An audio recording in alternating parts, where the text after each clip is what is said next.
publication and just mute yourself after you've asked your question, that would be great. So let's go ahead and get started with Jeff Magliochetti.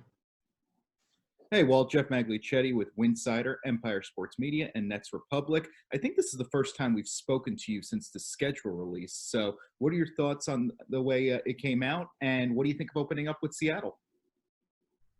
It'll be a fun challenge. I mean, they're probably the class of the league. As far as I remember, they have everybody. I don't think they lost anybody to the bubble or anything like that. I think they have their full roster. And they've got a healthy Sue and a healthy Stewie, and they're going to be really, really good, and they're going to be well coached. So it'll be a nice welcome to the WNBA for a young group on our side, but yeah, it's something we're looking forward to. And then as for the rest of the schedule, it's just like anything else here. We're rolling with the punches. It's everyone's going to have windows during the season where it's going to be game day off, game day off, game day off. For up to 6 games. I think we have 2 or even 3 of those, and there's only a couple of 2 days off in between. I haven't really sat and studied it, but I sat down with it and just kind of looked at it to get a picture as we set up our scouting schedule and things like that. And yeah, I mean it's daunting, but it's daunting for everybody. So we'll do our best in prep up to this first game, and just try to get ready for Seattle. Thanks, Walt. Thanks, Jeff. Next, Erica Ayala. Hey, Coach. Erica here. With the New York Times this time around, so I might ask a similar question, but I would love to ask you about, now that you've had the team for about a week in practice, how have you liked how the team has been able to implement what took place via the quarterback calls and Zoom chats and quizzes to the basketball court? Hey, Erica, it's been really fun to see. It's been really fun to see. We had a lighter practice today, just more getting up shots, and we walked through some new sets, and got up and down and worked on something that was pretty difficult for, I think, would have been difficult for a lot of veteran teams. And I think that the preparation that this group has gone through, I think that their dedication to actually learning these things really showed today. In what we did. And so we all were standing there watching like, oh my gosh, this is really fun. It's not necessarily something that, when we talk about the excitement of this team being ahead of, where we thought they might be, it's not to say we're going to go out and win 22 games this year. It's more so to say, like, when you look at this from a longer lens, when you look at this, in terms of a long-term view, I think we all thought, players that I talked to and coaches, we all thought this was going to take a little longer for the basic principles to start to set in, because we're asking a lot from the team to give them the ability to read and react. And you're not just putting them on train tracks and telling them where to go and what to do all the time. They're really taking to it. And I think we still have a long way to go in a lot of regards, but the bright spots have been very bright, put it that way. Thank you. Thanks. Next, we'll go to Paul Centopani. Hey, Coach. Paul Centopani, you're entering your first season as head coach with an incredibly young roster that includes 7 rookies. What is your strategy heading into this year, especially without Asia Durr and Rebecca Allen? Yeah, we're missing some pretty big pieces of how we built this thing up. But we reloaded really quickly, and the people we brought in were excited about.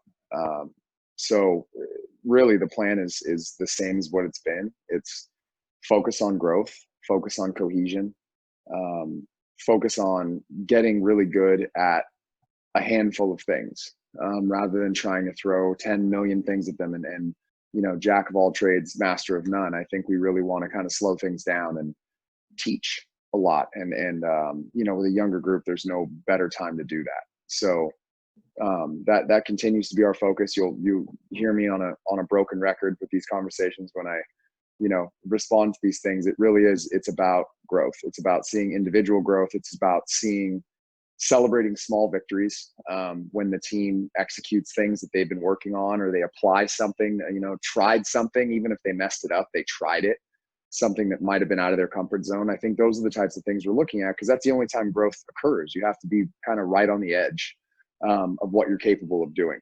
And that uncomfortable spot is where we're trying to live this year. And, the more uncomfortable we're willing to be, I think the more growth we'll see. Thank you. Thank you. Next, we have Jackie Powell. Hi, Walt. And don't mind me if this question is redundant because I had some Wi-Fi issues. But anyway, I wanted to know if you can talk a little bit about what you've been seeing from Jocelyn in practice and how she's impressed you up front, up close, rather than on film. Yeah, I kind of want to keep it a secret that Jocelyn's really, really good. So part of me just doesn't want to say anything nice right now, but for her sake, I think I should. She's been impressive in pretty much every regard. She's a physical specimen. She's strong. She's fast. She's explosive. I think she can guard most positions. Offensively, she can play most positions. She's a sponge mentally. She's as hard a worker as anyone on the team. And that comes, in the form of studying. She asks for film of practice. She just soaks everything up, and she always wants more. And then in terms of being a teammate, she's just a 10 out of 10 on the culture scale. I mean, anything that we ask of her, she does. And even if it's a little thing that I might have mentioned in a side conversation under my breath, it's like the next day I see Jocelyn doing it. And I mean, the attention to detail from her and really from this whole team has been really, really impressive. But yeah, Jocelyn's found a lot of ways to stand out. Thank you. You got it. Paul Centopani. Yeah, Coach, so you have the WNBA's highest profile rookie, Sabrina Ionescu. Who would you say is Sabrina's best player comp? It's hard. I think on the men's side, statistically, her size, Luka Doncic is one. I think it's hard on the women's side because I'm trying to think of a big point guard like a Lindsay Whalen maybe in terms of, but Sabrina shoots the three, but somebody who rebounds, gets assists, shoots the three at a really high level. It's hard. I don't know. I'm really not trying to make this into some crazy quote, but she really might be one of one right now in terms of the way she plays. It's not necessarily to say a level of dominance or greatness or things like that, but just kind of the statistical profile of the ways that she impacts the game. I think Lindsay Whalen comes to mind because she had so many seasons where she was, 15 points, 5 rebounds, 5 assists, which, at our level, those are high numbers at the point guard spot. Rebounds and assists. I think, the season leader in assists is oftentimes around 6 or 7. So to impact the game in that way, I think Way is a good comparison, but they're so different in the way that they play, the way that Sabrina approaches the game and the way that Way approaches the game. They're both fierce competitors and special leaders. She's probably the one off the top, but Paul, you got me because I wasn't ready for that one. Give me a little time to think on it. I'll probably get you a better one. All right, you got it. All right. Does anyone else have any more questions for Coach? If not, we're going to let him go and welcome Amanda into the call. Walt, thank you so much, and I'll talk to you soon. Thanks, everybody. Appreciate it. Have a good one. Stay safe. All right.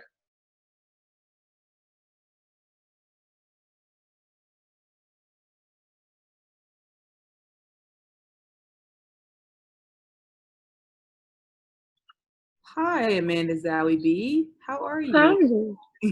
Good. Thank Is you. this good? This is a good angle and stuff? That's a good angle. We see soccer happening in the background. So we're Oh, going yeah. to spotlight you. All right. Just a reminder, everyone, if you could please raise your hands for questions. We're going to go ahead and get started with Erica Ayala. Hey Zowie, Erica here. Hey. How you doing? I wanted to ask about this team. It seems as though Coach Walt, really has built this team to be cerebral, right? Thinking the game a lot, and then utilizing that to create and build muscle memory.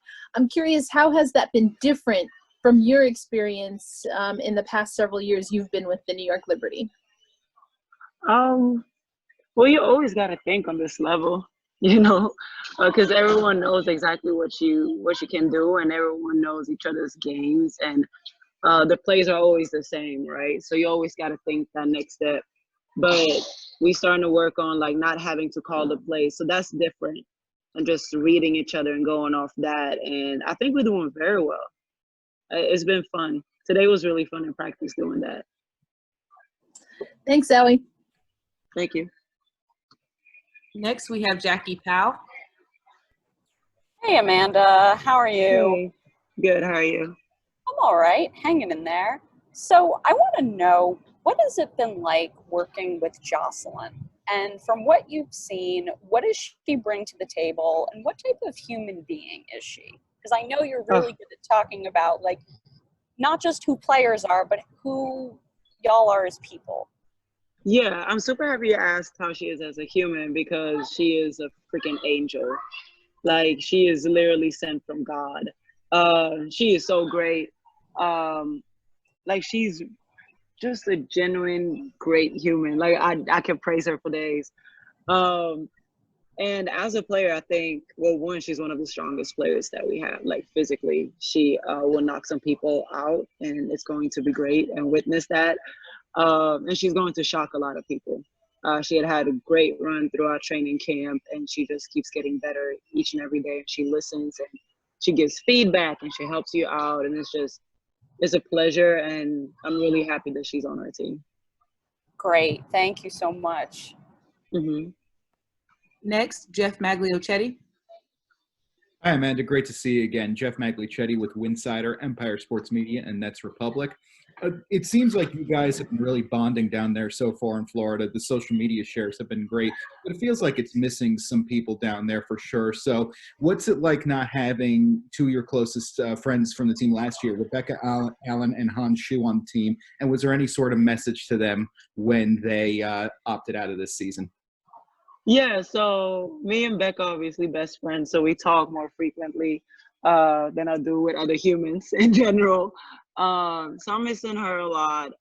Han's spirit, I haven't really talked to Han a lot, but we miss having her around, just like her happy smile and energy. And also Asia Dur, that's my little baby. And just texted her with our trainer, Miss Terry, today that we missed her. You know, but it's a great atmosphere that we have right now. We're just building on it, and once everyone who are not here coming back, is just going to even get better. We have a great group of humans, and we all having fun, you know, on the court and off the court. We talk shit. We just have that family bond already, and it's a beautiful thing.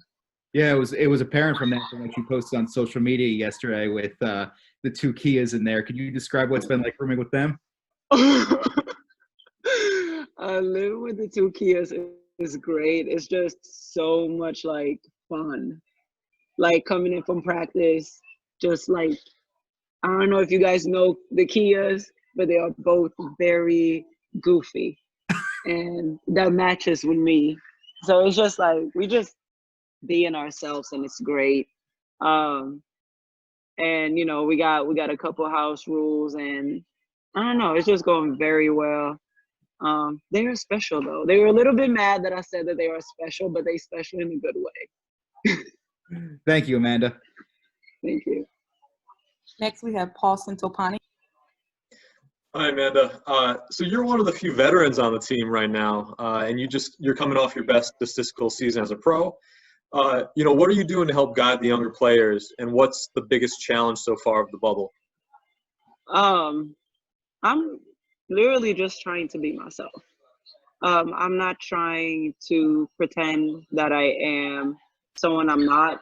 I lead differently than other players. But I take whatever I had as like coming up to this point with the veterans that I had. I just want to take all the great pieces and be as positive as possible. Keep pushing them, and this is a whole new league. This is the grown-up league, and just trying to like prepare everyone, myself included, into the wars that we are going to get into. And as far as like being in the bubble, I don't know. I'm living life. Like, I go to practice, I bike home, I eat, like the treatment or practice again. Our living situation is great. We don't really have complaints, so the bubble is fine. Is the food okay? Yeah, I'm cooking. I'm great in the kitchen, chefing it up. Good to hear. Thank you. Thank you. Next, we have Jackie Powell. Hey, Amanda. So I wanted to ask you about another one of your tweets. So I want to know if you can take me through this moment. And the tweet was, listen, Bowtie Amanda would have never thought she would be playing her 6th year in the league. Yesterday, I got stuck in front of the mirror, damn near crying, just thinking how far I've come, and I'm not even where I want to be yet. Can you just take us through that moment when you were tweeting that? Oh man, during my rookie year in Tulsa, obviously it didn't go as I had planned. It went how God planned it. So after that season, I definitely didn't think that I was going to play in the league again. I knew I was going to play basketball. And then I got traded to New York, and it was very heartbreaking because I felt like I had failed myself and the people rooting and supporting me. And it was really hard because, you want to play, you want to be out there, and I wasn't. But I never gave up. I just kept on grinding, and now I'm starting my 6th year as a leader, and there's so many blessings that comes through that. And it's still like I catch myself like, damn, I'm really in the W still, and people know who I am. But I have so much work to do, right? I am not complete. I'm probably never going to be a complete basketball player. I can only strive for it. So that's kind of my mindset with everything that I do right now. That was beautiful. Thank you. Lastly, we'll have Erica Ayala. Hey, Zahui, coming to you again. I would love to know for you, again, as one of these veterans, how would you like this New York Liberty team to be known? For what would you like this New York Liberty team to be known? Fearless. We ain't scared. We're going to go out 110% no matter who we play against. Yeah, fearless. We know it's going to be a long ride. Basically a brand new team, a lot of young players, but we're going to go out every night or every day. We play at 12 the first game, and just play fearless. We have nothing to lose. Nobody really believes in us but ourselves. So we're just going to go out there and prove everyone wrong. Thanks, Zahui, and thanks, everyone. Zahui, you can go ahead and leave us now. Appreciate you. We'll send out the recording to you all here shortly, and thanks for joining. Thank you, and take care.